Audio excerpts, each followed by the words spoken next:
À l'origine, il y a une passion grandissante chez les Françaises, et leurs outils sont souvent très simples. Marine a des paires de ciseaux, des tubes de colle, du papier et des pelotes de laine.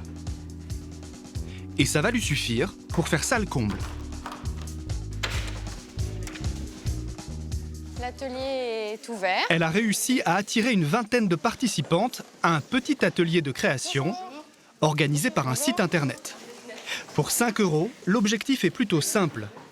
Avec un catalogue de photos de célébrités en noir et blanc, elles doivent réaliser des enveloppes avec pompons les plus originales possibles. Donc l'idée, c'est de choisir dans le magazine les images qui vous plaisent. Voilà, vous découpez et après on va coller. En quelques minutes, ces deux amis sont dans l'ambiance. Je me demande si au milieu tu devrais pas continuer encore un peu. J'ai plus de laine.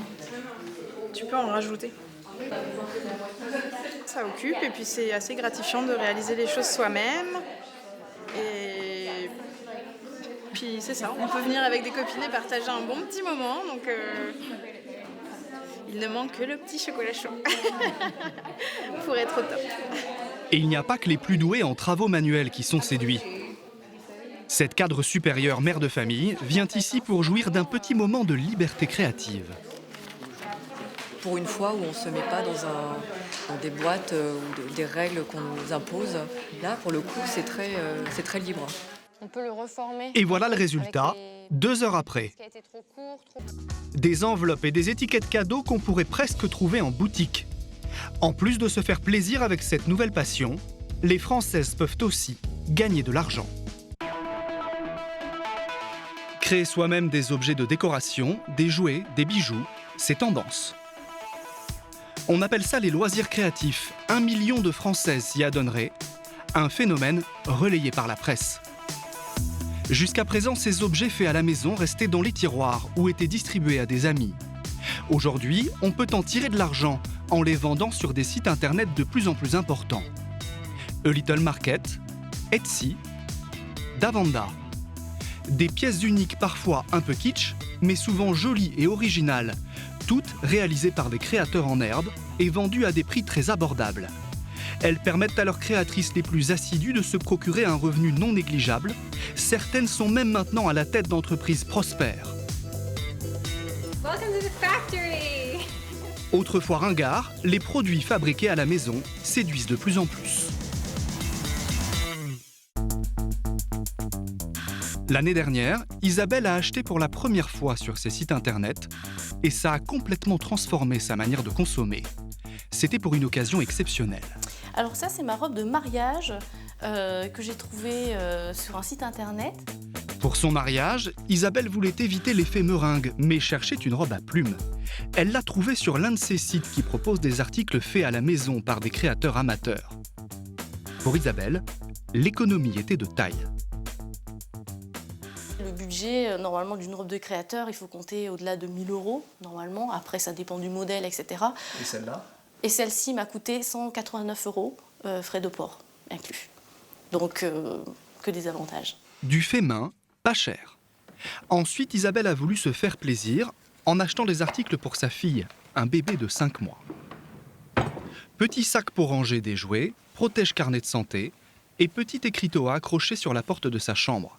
Elle a trouvé le tout pour 24 €, avec même un petit truc en plus.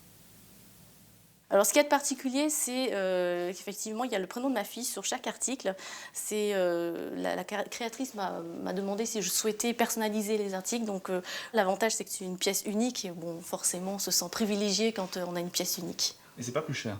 Et c'est pas plus cher. Des pièces uniques plutôt que de courir les grands magasins et leurs produits standardisés. Avec Grégory, son mari, Isabelle craque régulièrement pour les créations de ces petits fabricants à la maison qui ont investi le net. Tu me montres ce que t'as eu là pour la petite ? Alors... Isabelle aime les plumes et aussi les petits pétales sur les chaussons pour son bébé. Ne les aimait pas en violet, la créatrice les a fait en blanc, spécialement pour elle et sans supplément. Ah bah c'est chouette. Elles sont superbes. Ouais. Elle a fait avec des couleurs qu'on lui a demandées et puis sa petite touche personnelle, c'est superbe.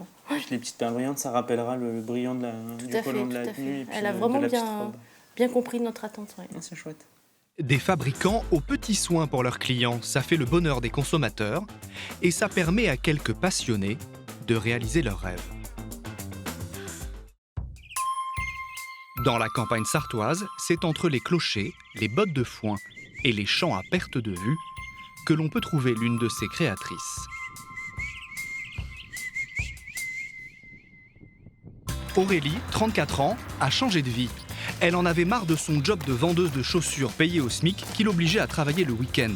Aujourd'hui, son nouveau boulot ne la mobilise que 25 heures par semaine, de quoi lui permettre de passer plus de temps avec ses 2 enfants et de goûter tous les jours avec eux. À quoi? Confiture? La confiture, ça tâche. Et c'est comme ça que tout a commencé. Un jour, Aurélie en a eu marre de faire des lessives. Alors elle a eu une petite idée pour arrêter le carnage. Quand on grandit, on veut plus du bavoir en fait. Les enfants n'aiment plus les bavoirs. Donc l'idée c'était d'avoir une serviette comme l'écran, mais qui tienne tout seul, avec des motifs assez sympas pour qu'ils les gardent. Très vite, des amis lui ont demandé de fabriquer pour leurs enfants les mêmes petites serviettes. Un succès inattendu qui a bouleversé la vie d'Aurélie. Elle a appris la couture sur le tard et a fait de sa nouvelle passion un métier. Donc voilà mon atelier. C'est le siège social de sa petite entreprise. Le petit coin pour la couture, avec la machine, et puis mes tissus juste derrière. Aurélie est auto-entrepreneuse et comme elle tente de gagner sa vie grâce à ses créations, elle calcule tout. Pour l'une de ses serviettes par exemple, il y a d'abord le coût de la matière première. J'en ai pour à peu près 1 € dans le tissu à motif, 50 centimes dans le tissu uni. Je vais avoir à peu près 20 centimes dans le tour de cou, 10 centimes dans l'élastique. Donc ça me fait un total à peu près 2 €. Il y a aussi le temps qu'elle y passe, environ 10 minutes, soit 2 € selon elle. Comme elle les vend 12 €, ça lui fait 8 € de marge sur chacune d'entre elles. Plutôt pas mal, et elle a appliqué la même recette à toutes ses créations. Des pochettes, des sacs, des serviettes, une trentaine d'articles différents. De quoi alimenter une vraie petite boutique, mais une boutique en ligne. Donc ça, c'est Doudou Étiquette que j'ai pris en photo et que j'ai mis en ligne. Elle poste ses photos sur Internet et peut ainsi présenter ses créations et les vendre sur un site dédié. C'est plus simple pour elle, d'autant que c'est le plus visité en France. 70 000 créateurs y proposent leurs objets. Pour chaque article vendu, le site touche une commission de 5% et en échange, il expose les produits au plus grand nombre et apprend aussi aux créatrices à être de meilleures commerciales. Et ça se passe ici, dans les locaux parisiens du site, avec des pros de la vente en ligne comme Pauline. Je te laisse voir pour les dates alors. Ouais, je vais le faire rapidement. Ok, parfait, merci. Elle donne des petits cours de marketing par téléphone. Pauline a repéré une créatrice qui n'a pas vendu un seul article. Pour comprendre ce qu'il se passe, elle lui donne un petit coup de fil. Allô? Oui, bonjour, c'est Pauline du site Little Market. Oui, bonjour. Je vous dérange pas? Non, pas du tout, je vous écoute. Bon, super. La créatrice est nouvelle sur le site depuis quelques semaines. Et ses petites pochettes en cuir, pour l'instant, ne remportent pas un franc succès. Moi, en regardant votre boutique, ce que j'ai constaté assez rapidement, c'est qu'il y a des petites choses qui sont assez faciles à mettre en place et qui vont manquer, qui manquent sur votre boutique actuellement. Sa présentation ne donne pas vraiment envie. Il manque à gauche la photo de la créatrice et surtout, il manque la bannière, l'équivalent d'une enseigne.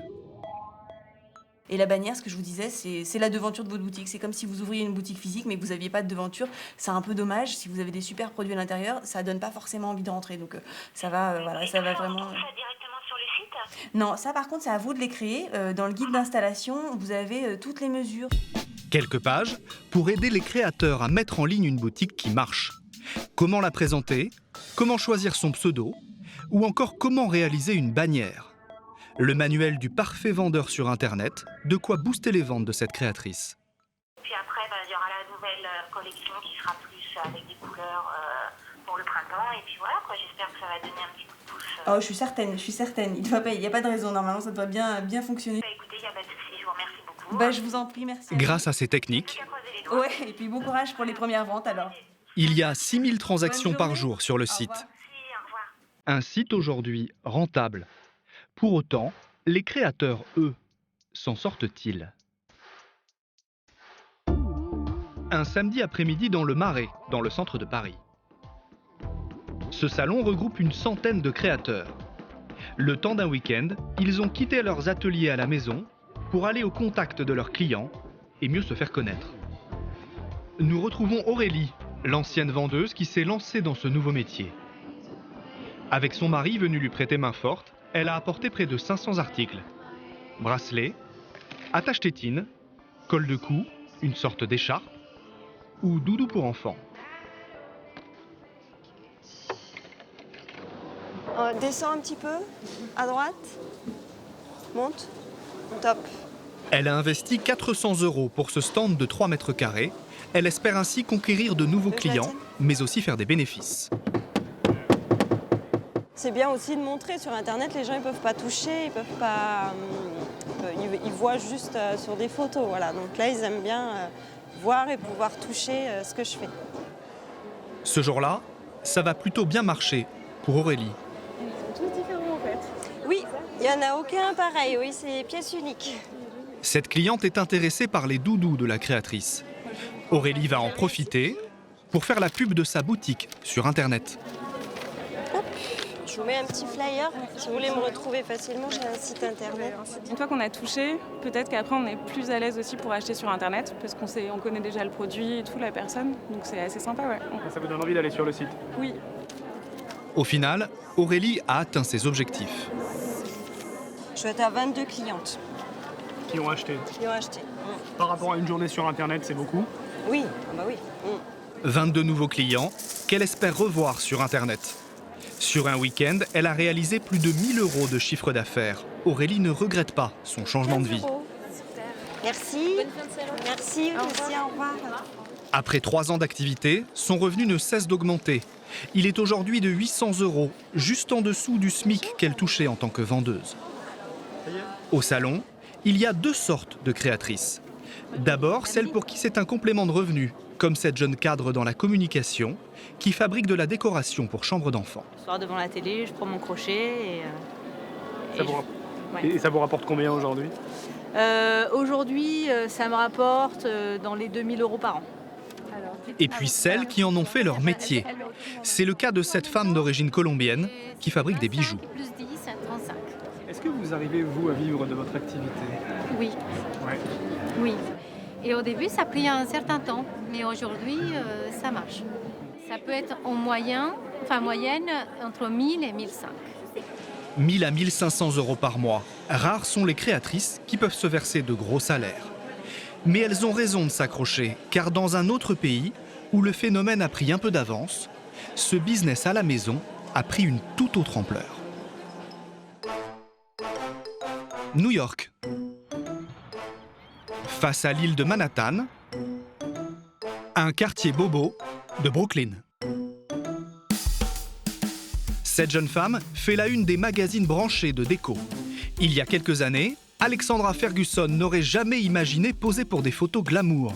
Dans son salon, elle était comme toutes les créatrices françaises, cousant avec les moyens du bord. Ces coussins, signés de sa main, c'était surtout pour les copains. Jusqu'au jour où, en pleine campagne de Barack Obama en 2008, elle a l'idée de reprendre son célèbre slogan. Son « Yes we can », pourtant cousu de façon un peu maladroite, est un carton. Sa boutique sur Internet décolle. Et aujourd'hui, elle a même ses créations dans la plupart des magasins à la mode de Brooklyn. Salut, ça va? Ouais, ça va. Ce qui fait le succès de ces coussins, ce sont toujours des petits slogans au ton humoristique. Alors, lequel est le préféré de tes clients? Super-héros marche très bien. Des petites phrases courtes.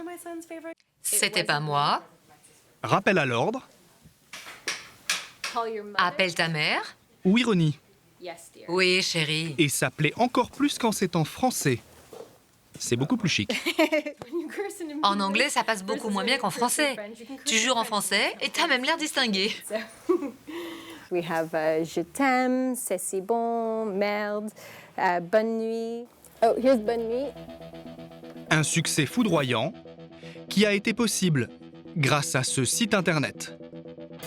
Bien loin du côté artisanal du site français, on y trouve des objets plus haut de gamme, bien mis en valeur par des photos léchées. Et ici, tout est beaucoup plus développé qu'en France.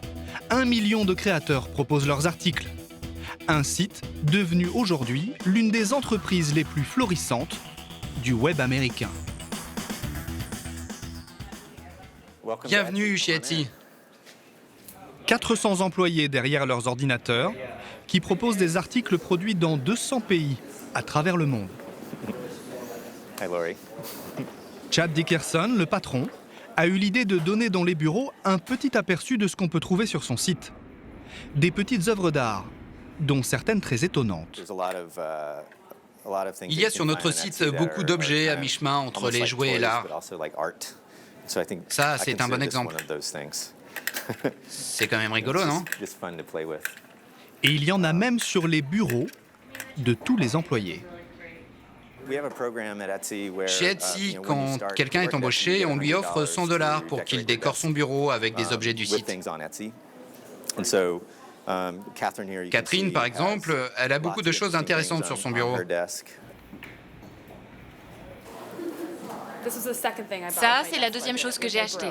Bon, j'ai cassé l'anse, mais c'est ma tasse de grand-père pour boire mon café. Et il y avait aussi ça. Et aussi ma bague de fiançailles. Je l'ai achetée sur le site, si vous voulez la filmer, mais c'était pas pour mon bureau, donc ça ne compte pas. Ce site américain est ultra rentable. Il ne touche pas seulement une commission sur chaque vente comme nos petits Français. Le créateur passe à la caisse avant même d'avoir vendu quoi que ce soit. Pour mettre un article en ligne, ça coûte 14 centimes d'euros. Et c'est tout ce que vous avez à faire pour lancer votre boutique. Mais ils sont sûrs de vendre ? Certains articles sont vendus, d'autres pas. Pour 14 centimes, le vendeur a le droit de poster ses articles pendant 4 mois. Au bout de 4 mois, l'article est enlevé du site. Et il faudra payer à nouveau pour le remettre en ligne. Et le site n'a pas son pareil pour mettre en valeur ses meilleurs vendeurs. On y trouve des centaines de vidéos accrocheuses, avec par exemple Sarah, la reine de la petite papeterie. Salut, je m'appelle Sarah. Comme on vous l'a dit, je viens de Philadelphie. J'ai une boutique de cadeaux qui s'appelle Girls Can Tell. Elle raconte sa success story avec un plaisir évident.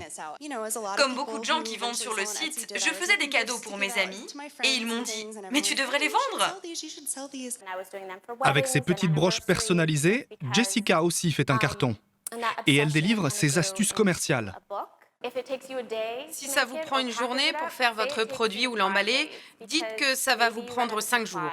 Parce que peut-être que vous aurez une semaine complètement folle, et si l'acheteur est livré plus tôt, il sera très content. Si vous avez besoin d'un peu plus de temps, c'est possible. Faites en sorte que l'ouverture du paquet soit une merveilleuse surprise quand il ouvrira la boîte, et ça peut être très simple. Moi, je mets toujours des petits extras, des petites broches avec ma marque. Et des fois, je vois des gens dans la rue qui les portent, et je sais que ce sont mes clients. Le récit de ces réussites stimule les nouveaux venus en leur apprenant gratuitement les ficelles du marketing. Des méthodes qui ont permis à certains créateurs de décoller. Aujourd'hui, Alexandra ne travaille plus dans son salon. Elle a son atelier dans ses anciens bâtiments industriels. Et pour couronner son succès, elle a sa marque à son nom. Désormais, elle ne fabrique plus rien elle-même. Elle est à la tête d'une vraie petite usine de 15 employés, avec vue sur tout Manhattan. Là, il y a du brouillard, mais regardez, c'est la Statue de la Liberté. Je lui fais coucou tous les matins. Dorénavant, elle supervise la réalisation de 12 000 coussins par an.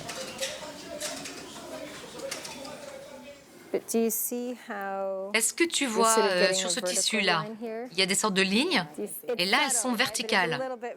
Verticales, surtout qu'elles sont au contraire dans ce sens-là, les lignes, à l'horizontale. Ces coussins tout simples, fabriqués en quelques minutes par ses ouvrières, elle les vend 75 € pièce. Et voilà sa dernière idée de slogan. Le plus beau jour de ma vie. Voilà, les lettres sont prêtes. Ça va être un coussin. Oui, ce sera un coussin. Pour 2013, elle espère réaliser un chiffre d'affaires de près d'1 million d'euros. Alexandra n'est plus du tout une simple créatrice à la maison. Malgré la contestation de certaines de ses consoeurs, choquées qu'elle ne fasse plus elle-même ses coussins, le site qui l'héberge a décidé de la garder. Trop content de toucher les commissions qu'elle génère pour l'instant.